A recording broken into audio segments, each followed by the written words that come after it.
Alright, let's get into it, guys. Game number 3.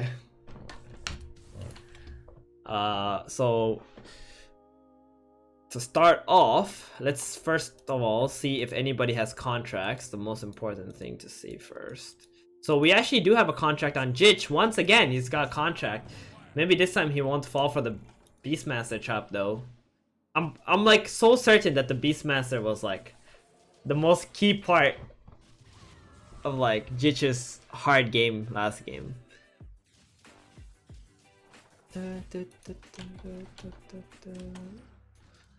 So we got MNight here playing into potential scrappies once again. He played scrappies last game, but it did not work out so well for him that time. We have a few scrappy boards. We have the bot, not the bot going for assassins. He decided to get out of assassins actually. Coray does have some mages in his opening hands, so that could be interesting, right, guys, to see like some mages being played. But I wouldn't call it like a tier 1 comp, I guess. I feel like there's only one player or two players I know who are like really good at playing with mages, and they can consistently get like top 2 placements with it.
So MNight does have an Edge 2-star on his bench with Venomancer, or no, Bounty Hunter paired up, so he's trying to see if he can find like some kind of a Druid to pair with this Enchantress so he can get a free another extra 2-star.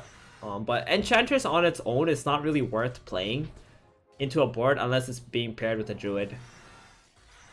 So for now, MNight is preferring to play the 2 Scrappies plus the Snapfire for the inventors and extra damage that Snapfire does in the fights. But he is gonna fall to lustrial's board. It's gonna break his win streak here. Coray, on the other hand, is on a 3 win streak with his triple mages and axe. It's gonna be very interesting to see what Coray's game plan is, because he also has some scrappies on the bench again. We saw him play scrappies last game and get 2nd place, so he did pretty well there. Let's put a Morphling in instead of CM. That is gonna give him Primordials and has another axe in the shop. So it's gonna get an axe paired up. Most of the time when we see mages, they're actually played with either brute mages, or like some humans with mages. So in this situation, I think when you get axe this early, you can just play into that and play with brutes and mages to give yourself some tanky units to allow your mages to deal extra damage.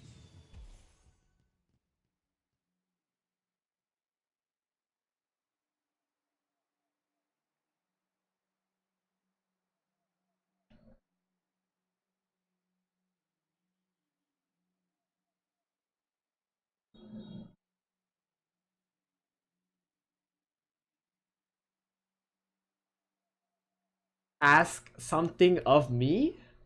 What do you mean ask something of you? Gabby, you don't need to sell yourself.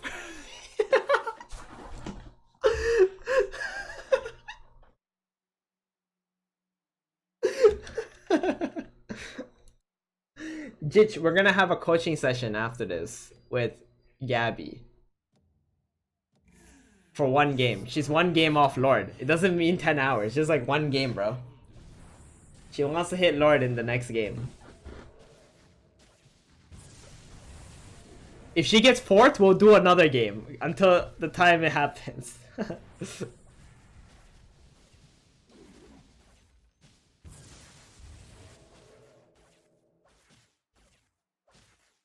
Ah, okay.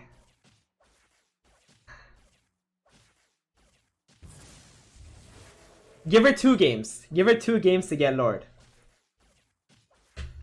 It's fair for Gabby.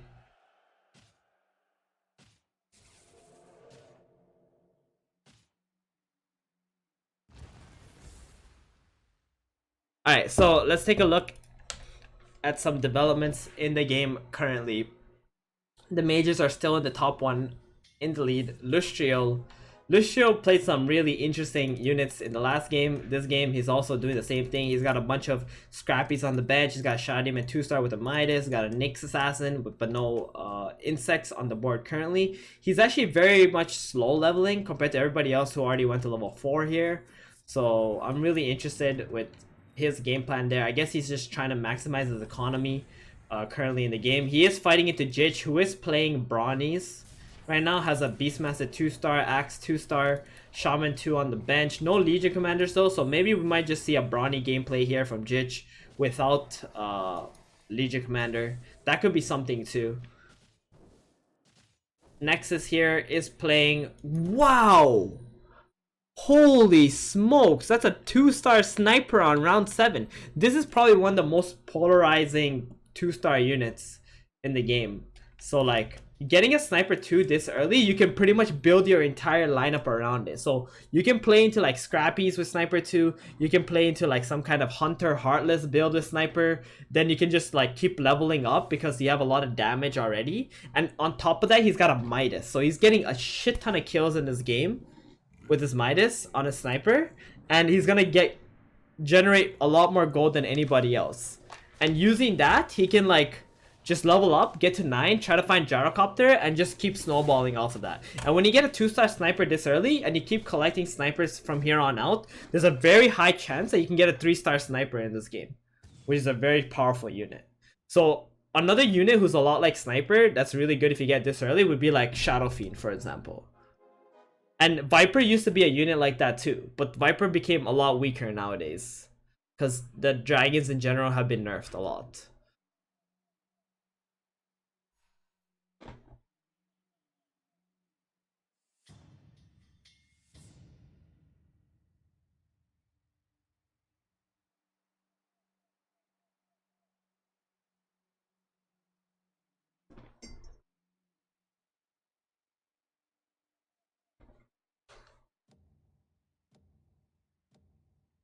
Finally a chance to flex some muscle.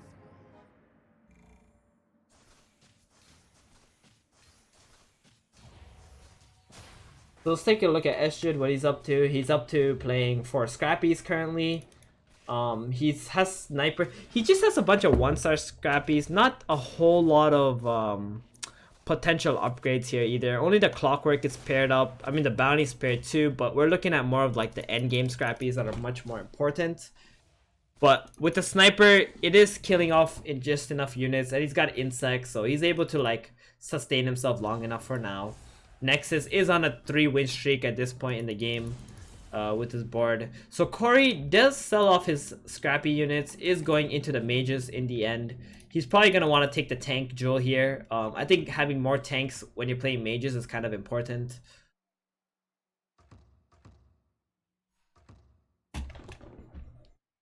Why is #1 in the world casting? Because we gotta give other people a chance to win, you know?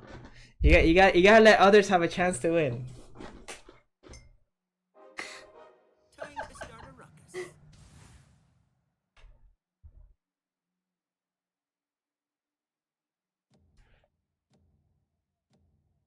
We lost our prey once. It won't happen again.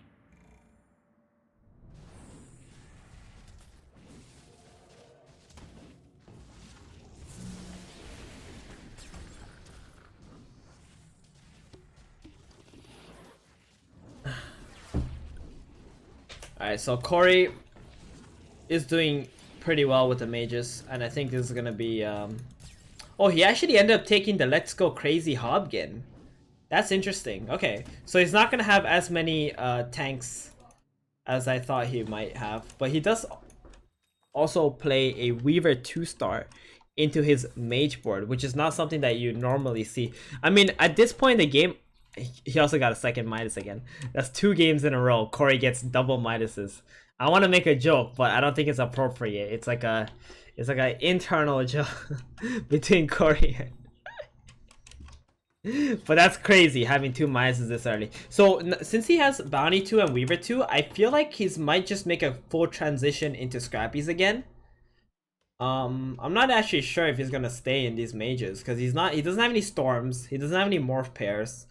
All he really has is like these razors that are helping him right now. SJUD actually manages to complete a sniper 2-star all of a sudden. That's freaking insane too with the Midas. So there's so many Midases in this game. There's 2, 3, 4, 5, 6, 7, 8. There's 8 Midases in this game so far, and 2 players have 2 of them. So Nexus actually manages to find a second Midas in this game as well. So the top 2 boards from last game have 2 Midases, and they have really good units who can carry them also. So that might actually help them snowball. Obviously, it's not as strong as it used to be since it went down from 30 to 25%, but it's still very good, especially when you have units like Sniper to hold them, who get a lot of kills naturally. Trio Protector is also another hero who can carry Midas really well. So that's really good too. And it looks like right now Nexus is gonna play into some kind of like Heartless Hunter build. And he's on a 6 win streak. 5 win streak, going on 6. MNight here, who didn't do too hot last game, is playing Savages with Warriors. And he's got a really strong board too. Lycan 2-star with the Stonehawk Cloak can escalate really quickly. Especially if he plans to get a 3-star Lycan. This Lycan can potentially have like 14k health in the late game. So that's gonna be pretty sick. And he's also got a Slaughter 2-star with the Venomancer, so it's got scaled. This is probably like Coray's biggest weakness, because Coray has a Morphling 2 now. So Coray's actually like investing himself into the mages then, since he did find a Morphling 2-star. And this Lycan with the Cloak is starting to ramp up a lot of kills here. 9 kills now. That Cloak is already giving him 500 health. And on top of that, when he shapeshifts, he gets an additional 50% HP from that, which is pretty sick. So it's going to give him like 750 health in total at the moment, just the Cloak alone. So he's going to look to get as many kills as he possibly can onto his Lycan. And his Lycan is just going to keep on growing non-stop. I think this board is awesome right now.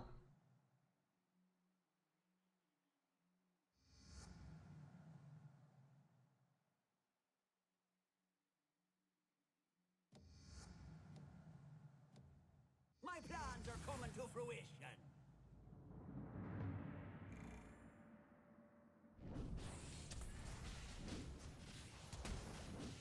Oh, holy smokes, what is this? That's a Beastmaster 3-star.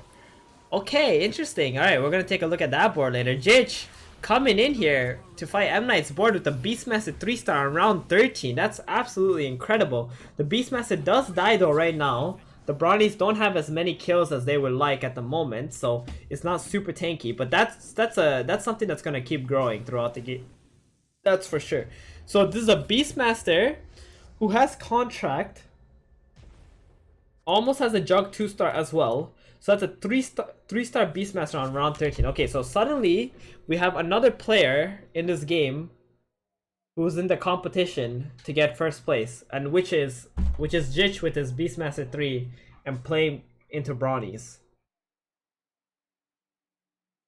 So right now, if the other players don't start beating Jitch before the Brownies grow too big, I think he's gonna take over this game. He's got plenty of upgrades with the Brutes, Axe 2, Ogre 2, Tree 2, and then the Beast 3 also.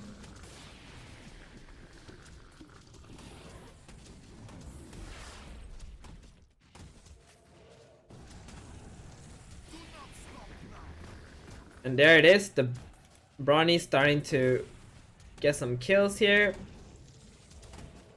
It looks like Jitch is gonna win, so he's gonna be happy that he won't be losing any rounds right now. So Jitch's goal at the moment is just to fight as many weak boards as possible, try to farm as many kills as he can, and then in like 2 or 3 turns when he gets the 4 brownies in, he's gonna just dominate every single board. Like and now he's already hit Jug 2-star. It's a really early timing to hit Jug 2-star as well. Very good unit to put in. I'd probably replace the Alchemist with this Juggernaut. I think it's probably much stronger here, just so that you have another unit who can get more kills. I wonder if putting Cloak on Beast is better than having Contract, because you can just give the Contract to the Jug and it's gonna have like plus 300 whatever damage. He's gonna have like 350 damage, he's gonna get kills, and then the Cloak on the Beastmaster, he's got 26 kills, is gonna give him a shit ton of HP, and it's just gonna keep spamming axes non-stop. So yeah, I think putting Jug on the bench is probably a mistake. Just so that you already have a contract that your Juggernaut can use to like help you get kills here. But it's fine. It's not a big deal or something like that. Like he's still gonna win rounds and he's really strong. He's gonna keep like ramping up these brownies here.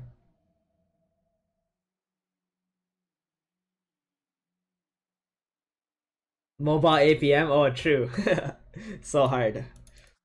So Nexus, it looks like he is not on a win streak anymore. He is trying to find that. Oh wow, he cannot take a third minus. That's a disaster. He's gotta go for the Vanguard here, right?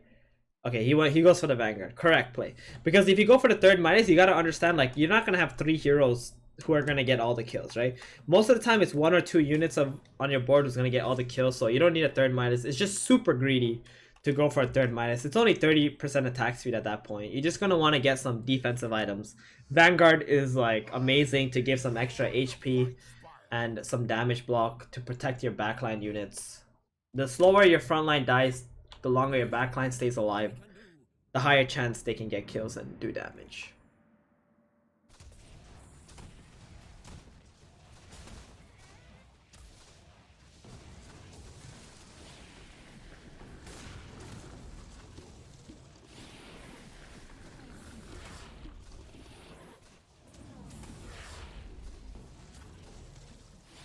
So Jitch this time fights a stronger board. This is one of the stronger boards. I would say like Nexus and MNight are probably the boards that Jitch wants to avoid right now while he's like trying to ramp up some kills on his brownies.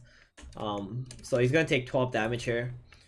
MNight Lycan has 20 kills now, so that's giving him 1,000 health and an additional 50% from the ulti, so that's gonna give him 1,500 HP right now.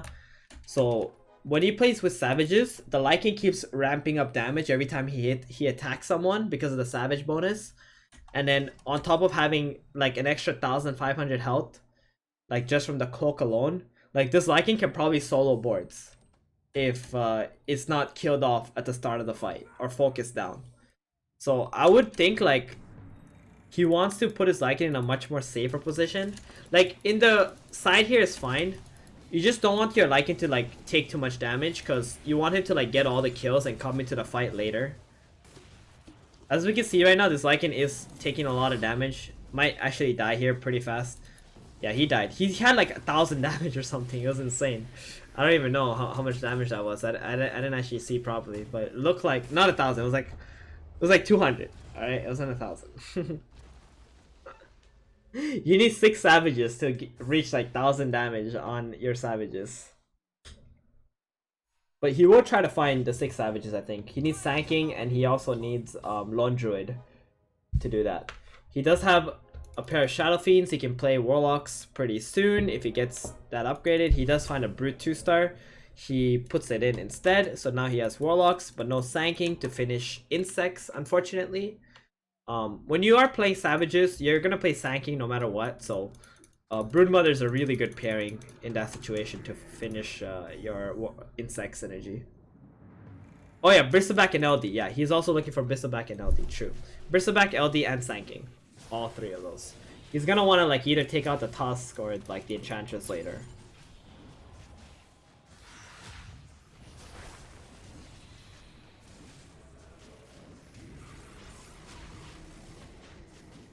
So MNight fighting against Lustrial here. You can see the Lycan, like how fast he ramps up his damage. Very solid. DPS unit, and nobody else in the game is gonna go for Lycan. Like, that's just not a unit that other players play in general, so it should be fairly easy for him to 3-star it at some point. So Jitch here, let's take a look at his kills. He's at 69, okay? We should be exact, right? We shouldn't round up. 69 kills on his Beastmaster currently. Not Beastmaster, but Brawnies. I say Beastmaster because that's like the 3-star unit, and that's like the biggest unit on his board. But yeah, he's got 69 kills on his Brawnies. It's gonna, they're gonna just keep ramping up. It looks like Bristleback is gonna be a very hot unit this game. A lot of people are gonna wanna try to get that ASAP.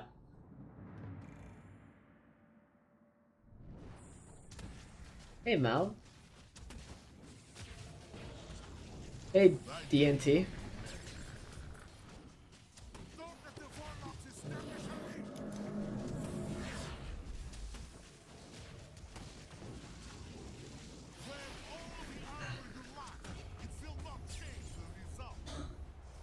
So it looks like MNight, now Jitch is stronger than MNight's board, and he's gonna beat him. I'm gonna go ahead and say that Jitch is winning this game at this pace. Like, unless something drastic happens where, like, I don't even know. Has to be, the thing is, like, Nexus doesn't have any growing items either, but he can hit big upgrades like this. Oh my goodness. Dragonite 2-star and a Troll Warlord in the same pack for Nexus here. Now this is a very complicated situation for him, because if you're playing Hunters, Dragons, and Troll Warlord, your front line is going to look very, very weak, right? So he needs to decide what he's going to drop in this game to, like, get these guys in. And he's already level 9 and he's running out of space to play these units.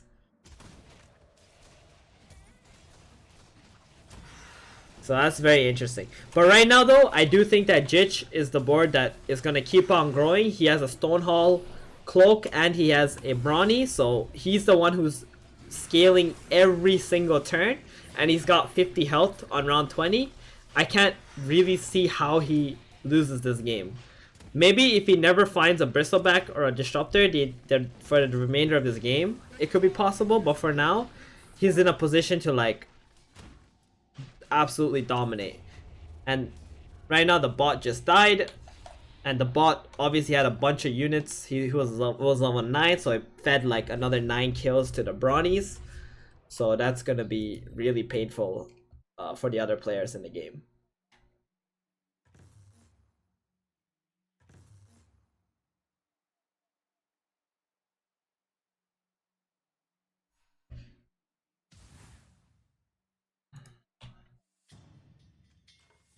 So again, Alchemist in the shop as well. Now this is like the most complicated situation for Nexus. He's trying to figure out, like, how to get these guys on board. Like, he's not even putting the Troll Warlord in over the Dazzle, because it feels like the Dazzle will probably provide more utility for his board than Troll would. Like, he doesn't need damage at the moment. He doesn't even have a Viper in here, right? I would definitely take out Bloodseeker though for Viper. Like, you don't need Deadeye, right? You want your Dragonite to be ranged and with a Midas on it and just, like, right-clicking people. So I would definitely take the Bloodseeker out here. I think Deadeye is, like, not the play. And here it is, Jitch with the overwhelming amount of health on his board.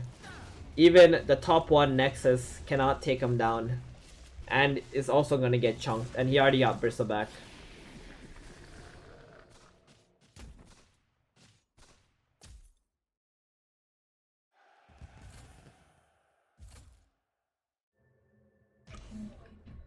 So pretty much at this point in the game, it's gonna be like a fight to see who's gonna get second place.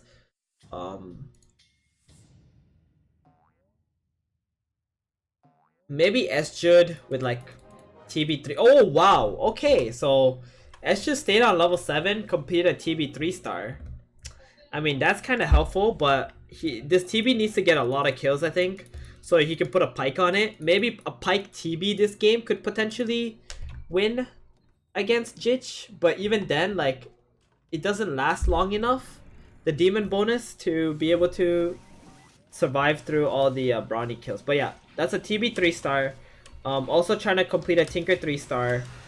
Does not have potential to find Medusa yet because it's not SJUD is not level 8. But one way to beat Brawnies is with Medusa. The 2-second stuns is gonna be really helpful to use. Yeah, almost Tinker 3 as well. So MNight gonna be taken out here, minus 14. How's MNight's Lycan progression? Okay, so he decided to sell off all the Lycans. He's just gonna play Lycan 1 this game. He's not gonna play the Lycan. He is playing into 4 Savages still and 4 Warlocks now. That he's decided to put in the Shadow Fiend. Does drop the Warriors though. Finds a Disruptor. Disruptor is better than SF here. Does have 40 more gold and is level 9. Let's see what he's gonna do from there. Coray, Morphling 3 with Midas, Storm 2 with Midas, Razor 3 with Silver Edge. Does still only have a Caudal 1-star though. Coray is gonna he might just die if he fights Jitch's board, so that's the one board he really does not want to fight. But I think this is the kind of board he can be, even though there is scaled here. I think the Morphling 3-star is stronger than the scaled so or unless the Morphling just dies straight up. Oh, never mind, I guess the scaled will do it here, and Coray is gonna take 15 damage. He's out in 6th place. Holy smokes, that was insane. Like all the savages hit the Morphling, and then the Morphling just took way too much damage and just died. So this is like a good example of like having 2 Midases generally is not the best thing for you. Like if you have 1 Midas, you can utilize it on 1 unit, but if you have 2 Midases, sometimes it's just way too greedy. So Nexus does find the Viper 2-star, he puts that into the fight. So he doesn't have Hunters anymore though. He removed his Hunters in favor of 4 Heartless, 2 Trolls. He took out the Drow 2-star also to put in Gyrocopter? Oh boy. Okay, I'm not too sure about that one. So this is like one of those situations where like Nexus just has way too many good units and he just doesn't know which one to play into, so he kind of like confused himself, right? So he's got like a little bit of everything, and a little bit of everything is generally not good. And we're gonna probably see him lose another round here. He's gonna lose to SJUD with the Tinker 3, TB3.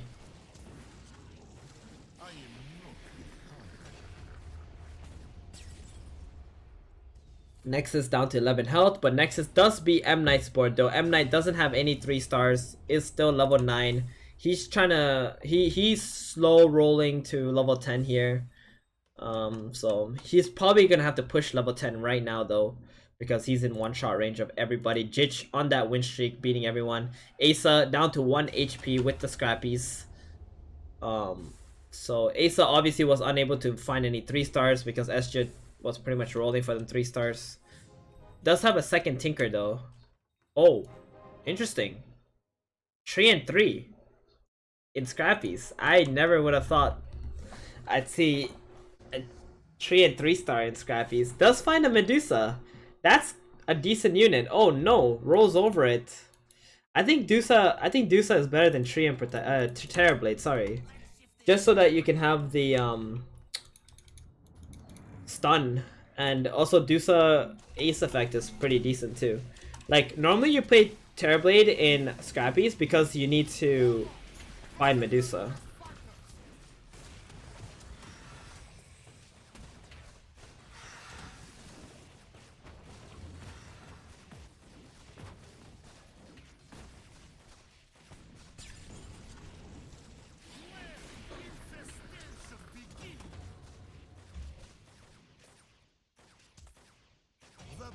Tinker 3 is gonna win here. Nexus getting eliminated by Jitch. And SJUD eliminates EISA. So it's gonna be down to MNight, Jitch, and SJUD. Looks like Jitch has disconnected, but I don't think it matters. He can be disconnected for the rest of the game and he's probably gonna win. Because his board is absolutely monstrous. The Brawnies have 121 kills now. So it's gonna come down to who fights Jitch. I think SJUD obviously wants to fight MNight's board. He has no chance against Jitch's board. And MNight wants to fight SJUD also. He doesn't want to fight Jitch either. So the best case scenario is these two fight each other and Jitch fights a ghost. And then we'll see who's the true third place here.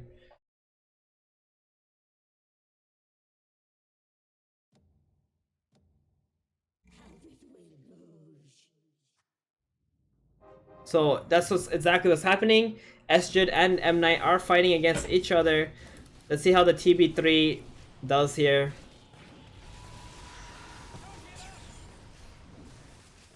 There is a Weaver with a Diffusal Blade. The Terrorblade 3 gets rooted up, instantly dies. The Warlocks are sustaining the damage from the Tinker. The Weaver is still in the backlines, but does take a fall now. The Disruptor 2-star is going to cast a big ulti here, cancelling the Sniper ultimate. Tinker cannot cast ult in this situation either. And there it is. Oh, SJUD might actually survive. He only loses by 5 damage since the Disruptor is the only unit left alive.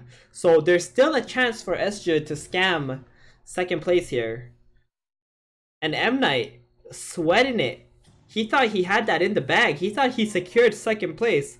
We said a few turns ago that this game has come down to who's gonna get second place because Jitch is already victorious with the kind of board that he has. So we're gonna keep an eye on both of these players. Whoever fights Jitch is pretty much dead here. So Jitch is gonna fight SJUD. Oh, SJUD is fighting Jitch's Ghost, and MNight is fighting Jitch. So whichever one dies to Jitch's board first is gonna get third place. And the Doom goes out to the Terrorblade, but the Terrorblade already transformed here. It looks like it is slowly dying. Let's take a look at MNight's board. MNight's board, has it been run over already? Nope, it looks like the Savages are doing it. Hold on, hold your horses, guys. The Savages, they're actually beating Jitch's board. Jitch is gonna get chunked here for 24 damage. What happened? And SJUD is gonna die. So he's out in third place. It's gonna come down to MNight and Jitch now. The same as round 1. It looks like the 6 Warlocks able to out-sustain the Brawnies, the 126 kill Brawnies. Every Brawny has over 4,000, like almost 4,000 additional health. That's very interesting. Now Jitch goes to level 10, spends his gold. Does he finish anything? He has a Sanking in the shop. Probably needs to lock that since he doesn't have the gold to finish it right now. Has too many melee units though. I think this is the problem with Jitch's board, is that he has way too many melee units. And his units can't get, like, look at his Sanking, he's just sitting there because there's too many guys in the front line for him. So here it is. This Disruptor ult was very powerful for Jitch here. They did manage to kill off a lot of the Warlocks. Beastmaster still alive.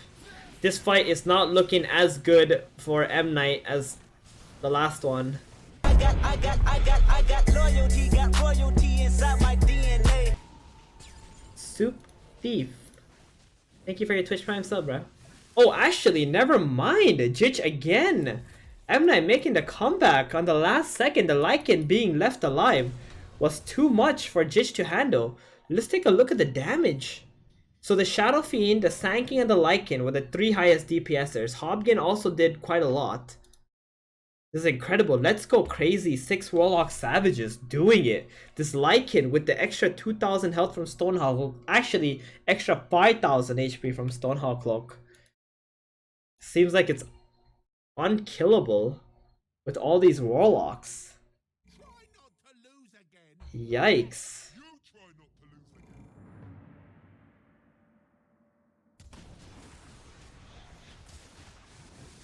So here it is. This fight, the Lycan does seem to be a little bit focused. No, not quite yet. It looks like the Vladimir's is like really helping also the Warlocks.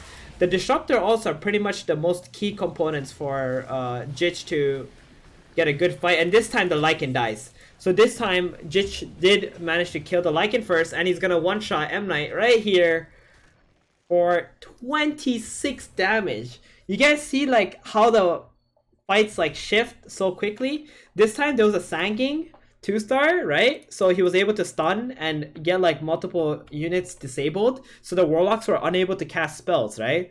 And if the Warlocks don't keep sustaining the team, the Savages can't do damage and they just die. So having that extra disable in the situation was really helpful. And this time, the Beastmaster was also on the side of the Lycan, so it was able to like beat down the Lycan. The Lycan was like the very very big source of damage. You can't really get to the Shadow Fiend because the Shadow Fiend is in the backline, and you need to like kill all your units, kill all the frontline units first before you get to the backline. So this time having the Brutes and the Beastmaster on the side of the Lycan made it not do a whole lot of damage, and also killing it first. Because like the Lycan, once the Warlocks chained the heals to it, he had like what? Over 5,000 health, right? Just from the Stonehall Cloak. So it's like he keeps healing and healing and healing. You can't get past it. Alright, so that was game number 3 for this lobby as well. So Jitch actually won 2 out of 3 lobbies. MNight got second place in 2 out of 3 lobbies as well. So they're gonna get a lot of points.